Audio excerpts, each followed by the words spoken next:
بسم اللہ الرحمن الرحیم۔ شادی کی رات میری آنکھ کھلی تو آپ میرے ساتھ حساب کریں کہ یہ 20 برس کی عمر میں ٹیلی پیتھی کے میدان میں آئی تھی اور اب 22 برس گزر چکے ہیں، یعنی اس کی عمر 40 برس سے زیادہ ہے۔ مجھے غصہ آیا کہ ایک بڑھیا نے سرخ جوڑا پہن کر مجھے دھوکہ دیا ہے۔ مجھ سے یہ فریب برداشت نہ ہوا اور میں نے اسے ٹھوکر مار کر اپنی زندگی سے نکال دیا۔ جھوٹے ہو، مکار ہو، باتیں بنا رہے ہو، میری عمر اتنی نہیں ہے، میں بوڑھی نہیں ہوں۔ سیکنڈ ہینڈ گاڑی کو سٹارٹ کرو تو وہ تمہاری طرح گرر گرر گرر گرر کی آواز میں شور مچاتی ہے۔ سیکنڈ ہینڈ ہوگے تم اور تمہارا پورا خاندان۔ کیا میں سانس روک لوں؟ بھگوان کرے ہمیشہ کے لیے تمہاری سانس رک جائے۔ الپا نے کہا، آہ بیچاری سیکنڈ ہینڈ۔ وہ الپا کو گالیاں دینے لگی۔ جان کولن نے کہا، یوں گالیاں دینے اور چیخنے چلانے سے دشمن خوش ہوتے رہیں گے۔ میجر ٹی ہنٹر نے کہا، تم یہاں کسی اور مقصد سے آئی تھی اور کسی اور معاملے میں الجھ رہی ہو۔ کیا اتنی دیر تک پارس کے دماغ میں رہ کر کچھ معلوم ہوا کہ یہ کس علاقے میں ہے؟ وہ چپ ہو گئی، شاید غصے سے ہانپ رہی تھی۔ جان کولن نے کہا، مسٹر پارس، ابھی آدھا گھنٹہ پہلے معلوم ہوا تھا کہ تم تل ابیب میں ہو، لیکن ابھی تمہارے چور خیالات سے معلوم ہو رہا ہے کہ تم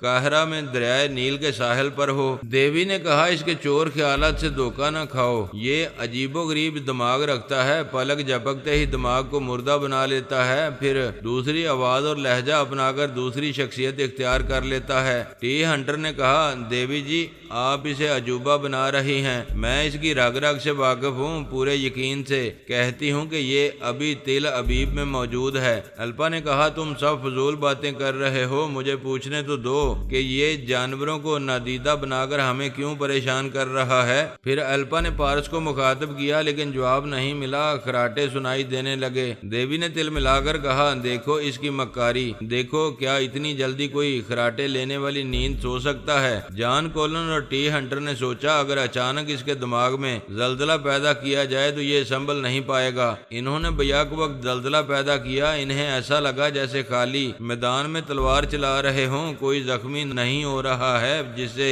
ہونا چاہیے۔ اس کے خراٹے بدستور سنائی دے رہے تھے۔ وہ حیران رہ گئے، انہوں نے پہلی بار پارس کے دماغ کو آزمایا تھا۔ دیوی اس سے پہلے کئی بار اس کے دماغ کے عجائب گھر کے تماشے دیکھ چکی تھی۔ یہ ان کے لیے شدید حیرانی کی بات تھی کہ جس کے دماغ میں تمام دشمن آ کر جمع ہوئے ہیں وہ سو رہا ہے۔ الپا نے کہا، پارس پلیز مذاق نہ کرو، تم جاگ رہے ہو، میری بات کا جواب دو۔ جواب نہیں مل رہا تھا، کیسے ملتا؟ گہری نیند سونے والے نہ کچھ سنتے ہیں نہ بولتے ہیں۔ وہ سب اسے بار بار آوازیں دے کر تھک کر بیزار ہو کر اس کے دماغ سے چلے آئے۔ دیوی، جان کولن اور ٹی ہنٹر نے اپنا ایک مشترکہ اعلی کار بنایا تھا۔ وہ تینوں اس کے دماغ میں آ کر ایک دوسرے سے گفتگو کرتے تھے۔ اس وقت بھی وہ مشترکہ اعلی کار کے دماغ میں آئے۔ ٹی ہنٹر نے کہا، یہ تسلیم کرنا پڑتا ہے کہ پارس عجوبہ ہے۔ جان کولن نے کہا، جتنا عجوبہ ہے اتنا ہی خطرناک بھی ہے۔ دیوی نے کہا، خطرناک اسی وقت تک ہے جب تک کہ رپوش ہے، ایک بار ہمارے سامنے آ جائے تو ہم اسے بچ نکلنے کا موقع نہیں دیں گے، میں تو اسے دیکھتے ہی گولی مار دوں گی۔ ہم اسے کب زندہ چھوڑیں گے؟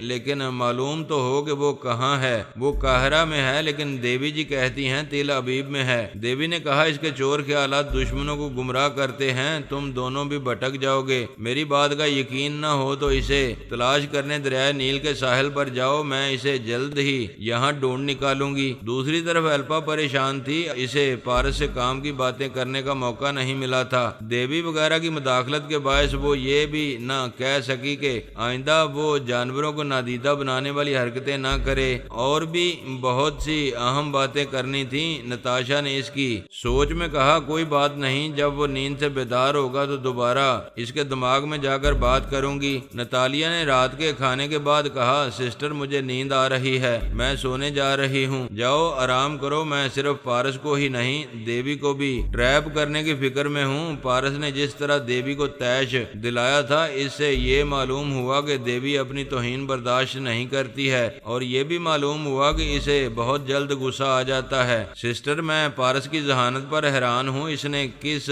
طرح اسے غصہ دلا کر یہ اگلوا لیا کہ اسی نے لیب کو بم سے اڑایا تھا۔ نتاشا نے کہا، غصہ انسان کو احمق بنا دیتا ہے، میں دیوی کی اسی کمزوری سے کھیلوں گی، جاؤ تم سو جاؤ۔ نتالیا اپنے بیڈ روم میں آ کر لیٹ گئی۔ اس نے سسٹر سے کہا تھا نیند آ رہی ہے، لیکن بستر پر لیٹ کر سوچنے لگی۔ اسے پارس کی باتیں یاد آنے لگیں، اس کی باتوں میں جو ہیرا پھیری ہوتی تھی وہ نتالیا کو اچھی لگی تھی، پھر یہ بات متاثر کر رہی تھی کہ وہ محض دلچسپی پیدا کرنے کے لیے ہیرا پھیری نہیں کرتا تھا، بلکہ اس طریقہ کار سے اپنے مخالفین کو الجھا دیتا تھا اور ان سے اپنے مطلب کی باتیں اگلوا لیتا تھا۔ وہ بستر پر کروٹیں بدل کر یقین سے یہ سوچ رہی تھی کہ وہ نہیں سو رہا ہے، سونے کا بہانہ کر کے سب ہی کو اپنے دماغ سے جانے پر مجبور کر چکا ہے۔ بھلا کوئی ایسے وقت سو سکتا ہے جب کہ دماغ میں ایک نہیں کئی دشمن موجود ہوں؟ وہ کروٹ بدل کر زیر لب بولی، مکار۔ پھر اسے مکار کہہ کر مسکرانے لگی۔ بڑی دیر بعد اسے خیال آیا کہ وہ کروٹیں بدل رہی ہے مگر کسی کروٹ نیند نہیں آ رہی ہے۔ اس کے اندر ایک ہی بات گردش کر رہی تھی، کیا واقعی وہ سو رہا ہے؟ کیا سب کو اپنے اندر سے بھگانے کے بعد خراٹے لے رہا ہوگا؟ اس نے ان سوالوں کے جواب میں خود ہی سوچا، نہیں اب کیوں سوئے گا، وہ جاگ رہا ہوگا اور جاگنے کے بعد کسی معاملے میں مصروف ہوگا۔ وہ اٹھ کر بیٹھ گئی۔ کیا میں اس کے دماغ میں جھانک کر دیکھوں؟ جھانکنے سے کوئی نقصان نہیں ہوگا، وہ مجھے نہیں جانتا ہے، میں چپ چاپ واپس آ جاؤں گی۔ وہ آرام سے بیٹھ گئی، پارس کی آواز اور لہجے کو یاد کر کے اپنی گرفت میں لینے لگی۔ پھر اس نے خیال خوانے کی پرواز کی اور سیدھی اس کے دماغ میں پہنچ گئی۔ وہ خراٹے نہیں لے رہا تھا مگر سو رہا تھا، اپنے دماغ کی اسکرین پر خواب دیکھ رہا تھا۔ اسکرین پر باریک ریشمی پردے لہرا رہے تھے، ان پردوں کے پیچھے ایک دوشیزہ اس طرح دکھائی دے رہی تھی کہ صاف چھپتی بھی نہیں تھی اور سامنے آتی بھی نہیں تھی۔ وہ کہہ رہا تھا، ہائے اب آئی ہو، کب سے آوازیں دے رہا ہوں، آوازیں دیتے دیتے میرا گلا پنکچر ہو گیا ہے۔ پنکچر ہونے کی بات پر نتالیا کو ہنسی آ گئی۔ وہ بولا، واہ کیا سریلی ہنسی ہے، کیا لتا منگیشکر کی اولاد ہو؟ نتالیا نے سوچا اسے ہنسنا نہیں چاہیے تھا، یہ سمجھ رہا ہے کہ خواب والی دوشیزہ ہنس رہی ہے۔ پھر اس نے سوچا اسے یہی سمجھنے دیا جائے، میں کچھ بولوں گی تو یہ اسے خواب والی کی گفتگو سمجھے گا، بڑا مزہ آئے گا، یہ دوسروں کو الو بناتا ہے، میں اسے الو بناؤں گی۔ پارس نے پوچھا، اے پردہ نشین چپ کیوں ہو، میرے سامنے آؤ اور دنیا کی ہر عورت کی طرح بولنے کا ریکارڈ توڑنا شروع کر دو۔ نتالیا نے کہا، میں روبرو نہیں آؤں گی۔ کیوں نہیں آؤ گی؟ ایسی ملاقات کا کیا فائدہ؟ آنکھ کھلتے ہی ہم ایک دوسرے کے لیے گم ہو جائیں گے، تمہیں تعبیر نہیں ملے گی اور مجھے تم نہیں ملو گے۔ ہاں تم ٹھیک کہتی ہو، تم میرے خواب میں آئی ہو، آنکھ کھلتے ہی چلی جاؤ گی، لیکن اپنے حسن کا جلوہ تو دکھا دو۔ مجھے افسوس ہے میں پردے سے باہر نہیں آ سکوں گی، صرف اپنی آواز سناتی رہوں گی۔ اگر مجھے دیکھنا اور حاصل کرنا چاہتے ہو تو آگے آؤ، پردہ ہٹاؤ اور مجھے دیکھ لو، مجھے پالو۔ نتالیا اس کے دماغ میں رہ کر اس کے خواب کی اسکرین دیکھ رہی تھی۔ وہ اپنی جگہ سے اٹھ کر باریک ریشمی پردوں کی طرف آ رہا تھا، لیکن ایک پردہ ہٹا رہا تھا تو دوسرے پردے کے پیچھے سے جھلکنے لگتی تھی، پھر دوسرے پردے کی طرف لپک کر جاتا تھا تو وہ تیسرے پردے کے پیچھے پہنچ جاتی تھی۔ پتہ نہیں اس کے خواب میں وہ کون تھی، وہ جو کوئی بھی تھی، نتالیا کو اس کی آنکھ مچولی میں بڑا مزہ آ رہا تھا۔ جب وہ خواب والی بار بار چھپنے لگی تو اس کے چھپتے وقت نتالیا ہنسنے لگی، یوں لگ رہا تھا جیسے وہ خواب والی ہنستے ہنستے چھپ رہی ہو۔ پارس نے پوچھا، آخر تم کتنے پردوں کے پیچھے ہو؟ میں دیکھنا چاہتا ہوں تم کتنی حسین اور دل نشین ہو۔ میں تم سے خواب میں نہیں ملوں گی، تمہاری کھلی آنکھوں کے سامنے آؤں گی۔ مجھے بتاؤ کہاں ملاقات ہو سکتی ہے؟ تم جہاں کہو گی سر کے بل چلا آؤں گا۔ میں کیسے یقین کروں کہ تم آؤ گے، اور آؤ گے تو نظر آؤ گے؟ تم تو نادیدہ بن کر رہتے ہو۔ یہ تم سے کس نے کہہ دیا کہ میں نادیدہ بن کر رہتا ہوں؟ ایسا تو میرے دشمن سمجھتے ہیں، وہ نہیں جانتے کہ میں ایک گبرو جوان کے بحروب میں رہتا ہوں۔ اگر میں آؤں گی تو کیسے پہچانوں گی کس بحروب میں ہو؟ ہاں یہ مسئلہ ہے کہ میں بھی تمہیں کیسے کیسے پہچانوں گا، کیونکہ یہاں خواب میں تم اپنا جلوہ نہیں دکھا رہی ہو۔ یہاں مجھے دیکھنے سے کچھ حاصل نہیں ہوگا، کیونکہ میں بھی تمہاری طرح روپ بدل کر آؤں گی۔ ہمیں یہ طے کر لینا چاہیے کہ ہم ایک دوسرے کو کیسے پہچانیں گے۔ میں یہ مسئلہ ہونے کے باوجود مسئلہ نہیں ہے، میں اپنے کوٹ کے کالر میں پھول لگاؤں گا، تم اپنے بالوں میں پھول لگاؤ گی۔ محبت کرنے والے پھولوں، رنگوں اور خوشبوؤں سے پہچانے جاتے ہیں۔ جہاں ہم ملیں گے وہاں اور دو چار محبت کرنے والے پھول لگا کر آئیں گے تو ہم ایک دوسرے کو کیسے پہچانیں گے؟ آسان طریقہ ہے، میں اپنے کالر میں اور تم اپنے بالوں میں گوبھی کا پھول لگا کر آؤ گی۔ مذاق نہ کرو، مسئلہ حل کرو۔ میں نیوی بلو کلر کا سوٹ پہن کر کالر میں سفید پھول لگاؤں گا، تم کیا پہنو گی؟ میں اورنج کلر کے بلاؤز اور بلیک اسکرٹ میں رہوں گی، میرے بالوں میں زرد رنگ کا پھول ہوگا۔ ہائے، اس طرح ملاقات کا وقت مقرر کرتے ہوئے دل اتنی تیزی سے دھڑک رہا ہے کہ اب میری آنکھ کھلنے والی ہے۔ افسوس، آنکھ کھلتے ہی تمہاری آواز بھی گم ہو جائے گی۔ کوئی بات نہیں، ہم کل صبح رواز گارڈن میں کیوپیڈ کے فوارے کے پاس ملیں گے۔ پارس نے آنکھیں کھول دیں، پھر سوچنے لگا ہم نے کتنی ترقی کی ہے۔ اب خوابوں میں لڑکیوں سے ملنے کا وقت اور جگہ بھی مقرر کر لیتے ہیں۔ پہلے زمانے میں کبوتروں کے ذریعے خط بھیجتے تھے، یا معشوق کی گلی میں فراق کے گیت گاتے تھے، یا ملاقات کرنے کے لیے پہلے فون کرتے تھے، لیکن فون لڑکی کا باپ اٹھا لیتا تھا۔ خواب میں تو سوال ہی پیدا نہیں ہوتا کہ لڑکی کا باپ آ جائے، پتہ نہیں کون حسینہ تھی، کل اس کا دیدار کروں گا۔ اگر اپنی آواز کی طرح سریلی ہوئی تو اس کے ساتھ محبت کی ایک لازوال داستان شروع کروں گا۔ پردے والی، تم سن رہی ہو نا؟ ناتالیہ پہلے تو اس کی باتیں سن کر مسکرا رہی تھی، پھر اس نے پردے والی کہہ کر مخاطب کیا تو وہ چونک گئی۔ چونکنے کی بات ہی تھی، جب خواب ٹوٹ چکا تھا اور کوئی اس کے مقابل نہیں تھا تو وہ پھر کسے مخاطب کر رہا تھا؟ وہ دھڑکتے ہوئے دل سے سوچنے لگی، مجھے خیال ہی نہ رہا کہ اس کی آنکھ کھلنے سے پہلے چلے جانا چاہیے، یہ ابھی مجھے اپنے دماغ میں محسوس کر رہا ہے۔ پارس نے پوچھا، خاموش کیوں ہو؟ میرے دماغ کے خالی مکان میں آئی ہو تو کچھ بولو، اس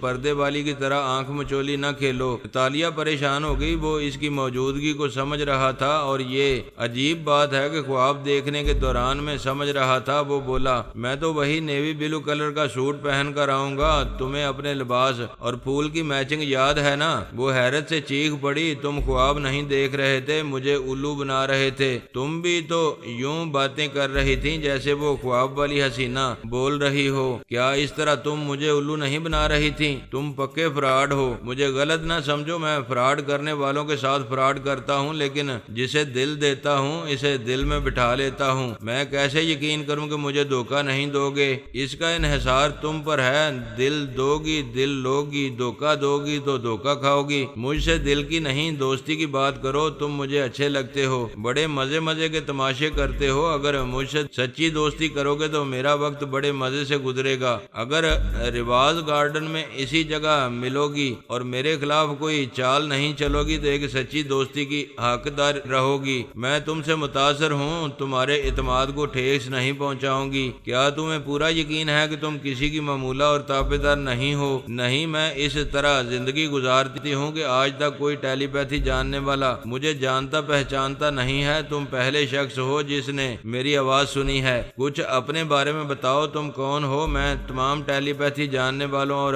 والیوں کو جانتا ہوں، تم میرے لیے نئی اور اجنبی ہو۔ پارس کو اندازہ تھا کہ اس وقت اس کے دماغ میں نتاشا یا ناتالیہ میں سے کوئی ہوگی، یہ حقیقت وہ خود اسے اگلوانا چاہتا تھا۔ وہ بولی، ہاں میں ٹیلی پیتھی کی دنیا میں اجنبی ہوں، میں چاہوں گی کہ میرے بارے میں ابھی کچھ نہ پوچھو، جب ہم ملیں گے اور ایک دوسرے پر اعتماد کریں گے تو پھر رفتہ رفتہ تم میرے بارے میں سب کچھ معلوم کر لینا۔ تم کہتی ہو تو میں تمہارے بارے میں کچھ نہیں پوچھوں گا، مگر یہ تو بتاؤ تم مجھ میں دلچسپی کیوں لے رہی ہو؟ مجھے تمہاری شرارتیں بہت اچھی لگ رہی ہیں، تم نے جانوروں کو نادیدہ بنا کر بڑی عجیب و غریب شرارت کی ہے، میں نے خوب انجوائے کیا ہے، اب میں نئی شرارت کرنے جا رہا ہوں۔ اچھا، وہ خوش ہو کر بولی، اب کیا کرو گے؟ کل صبح دیکھو گی تو مزہ آ جائے گا۔ وہ ٹھٹک کر بولی، صبح نہیں، ابھی بتاؤ پلیز، ابھی مجھے بہت سے کام کرنے ہیں، اگر تم میری شرارتوں میں دلچسپی لینا چاہتی ہو تو آؤ، میں جو کر رہا ہوں وہی کرو۔ شرارت دلچسپ ہوگی تو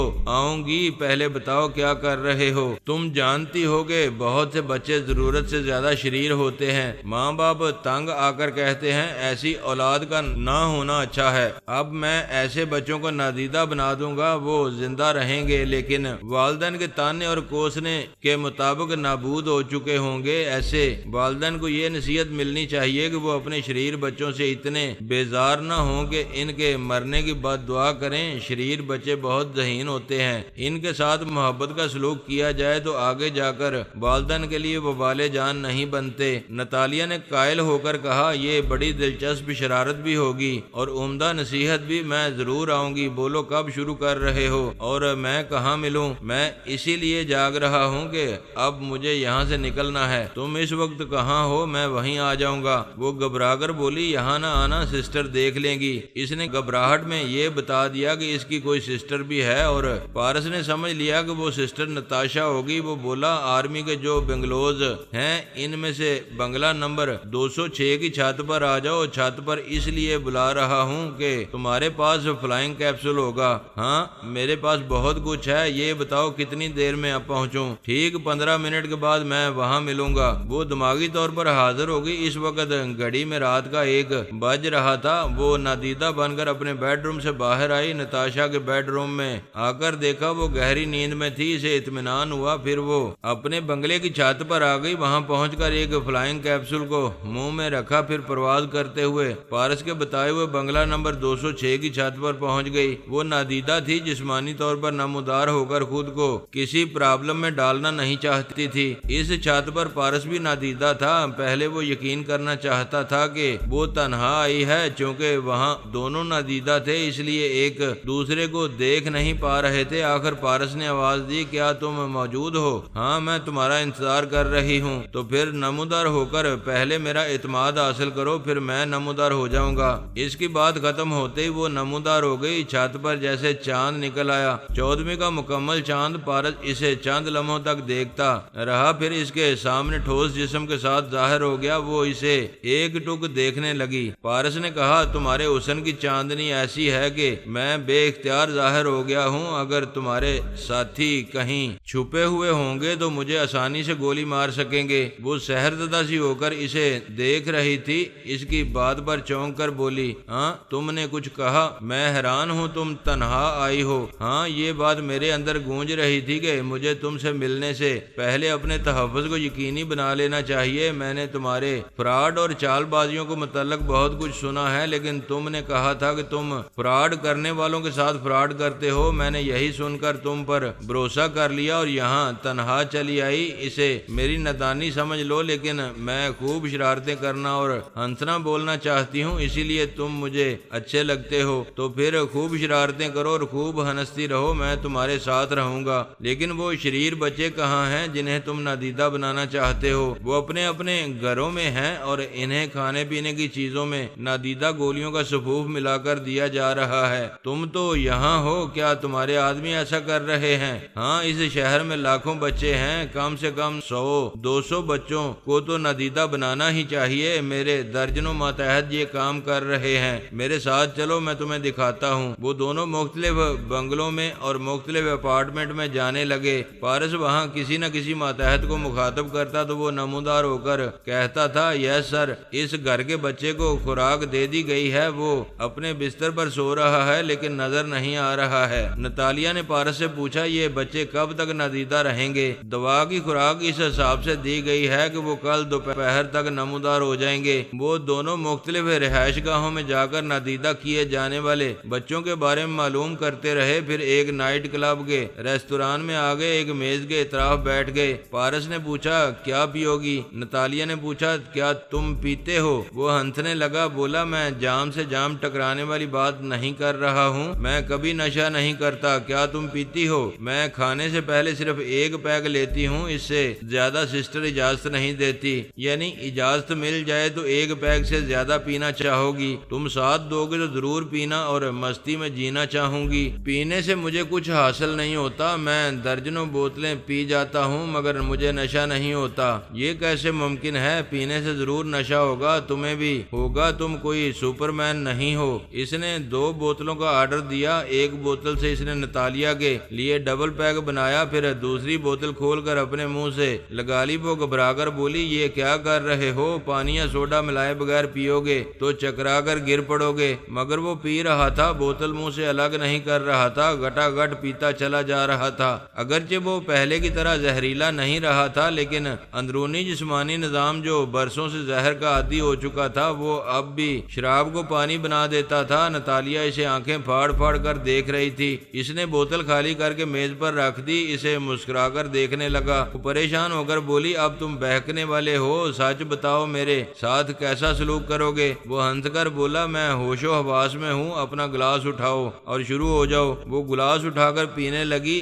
آدھا گلاس پینے کے بعد بولی، واقعی تم نارمل ہو، جبکہ تمہیں بہکنا چاہیے۔ اس نے پھر گلاس منہ سے لگا لیا۔ جب وہ خالی ہوا تو پارس نے اسے دوسرا ڈبل پیک بنا کر دیا۔ وہ پینے کی عادی نہیں تھی، مگر یہ سوچ رہی تھی کہ ساتھی کا ساتھ نہیں دے گی تو بڑی سبکی ہوگی۔ وہ ٹھہر ٹھہر کر پینے لگی۔ نشہ جم رہا تھا، دنیا بہت رنگین اور سامنے بیٹھا ہوا بہت خوبرو دکھائی دے رہا تھا۔ وہ اس کی طرف انگلی اٹھا کر بولی، تم بڑے وہ ہو۔ کیا ہوں؟ وہ ہو جادوگر، تم نے مجھ پر جادو کر دیا ہے، تمہاری شخصیت مجھے اپنی طرف کھینچتی رہتی ہے۔ کیا میں بھی تمہیں کھینچتی ہوں؟ تم تو کھینچنے کے لیے پیدا ہوئی ہو۔ اس نے دوسرا گلاس بھی خالی کر دیا۔ اب اسے ایک کے دو نظر آ رہے تھے، درو دیوار گھومتے ہوئے سے لگ رہے تھے۔ پارس نے بل ادا کیا، پھر اسے سہارا دے کر اپنے ایک بازو میں دبوچ کر کلب کے باہر لے آیا۔ ایک ٹیکسی ڈرائیور نے پچھلی سیٹ کا دروازہ کھولا، وہ وہاں بیٹھ گئے۔ وہ اس کے سینے پر سر رکھ کر بڑبڑانے لگی، آئی لو یو، میں نہیں جانتی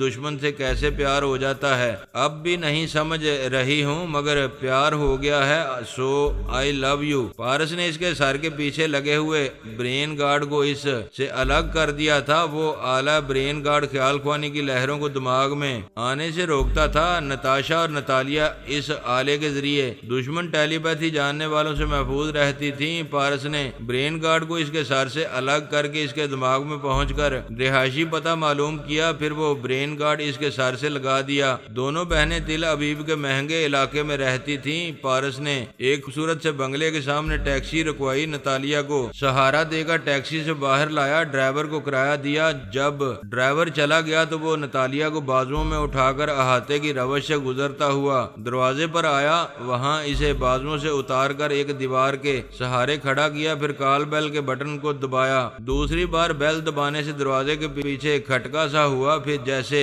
ہی دروازہ کھلنے لگا وہ نادیدہ ہو گیا۔ نتاشا نیند کے خمار میں تھی، اس نے چونک کر چھوٹی بہن کو دیکھا، وہ دیوار کا سہارا لیے کھڑی تھی۔ وہ لپک کر اس کے پاس آئی، اس کے دونوں بازوؤں کو تھام کر بولی، نتالیہ تم اپنے بیڈ روم میں تھی، پھر باہر؟ وہ ذرا رک گئی، پھر بولی، وہ آ رہی ہے، تم نے شراب پی ہے کیا؟ اتنی رات کو کسی بار سے آ رہی ہو؟ اکیلی گئی تھی؟ نتاشا ادھر ادھر دیکھ کر بولی، تم اتنی مدہوشی میں تنہا نہیں آئی ہو، کسی نے تمہیں یہاں تک پہنچایا ہے؟ کون تھا وہ؟ مجھے بتاؤ وہ کون تھا؟ وہ ذرا لڑکھڑا کر بولی، کہاں ہو تم؟ اے خبردار، مجھے چھوڑ کر نہ جانا۔ وہ اسے سہارا دے کر اندر لے جاتے ہوئے بولی، پتہ نہیں تم کیا کر بیٹھی ہو، یہ تو بتاؤ جس کے ساتھ گئی تھی اس کا نام کیا ہے؟ وہ اس کا نام محبت ہے، وہ میرے خوابوں کا شہزادہ ہے۔ وہ سسٹر کے سہارے چلتے ہوئے بیڈ روم میں آئی، سسٹر نے اسے بستر پر لٹا دیا، پھر اس کے سر سے برین گارڈ کو الگ کر کے ایک کرسی پر بیٹھ گئی، اس کے خیالات پڑھنے لگی۔ تب اسے معلوم ہوا کہ چھوٹی بہن نتالیہ پارس سے محبت کرنے لگی ہے اور وہ اس کے ساتھ گھر سے باہر 3 گھنٹے گزار چکی ہے۔ نتاشا کے قدموں تلے سے زمین کھسکنے لگی۔ بہن ایسے دشمن سے محبت کرنے لگی تھی جو سب سے زیادہ مکار تھا، کسی کے قابو میں نہیں آتا تھا، بڑے سے بڑے دشمنوں کو ہنسی مذاق میں ٹال دیتا تھا۔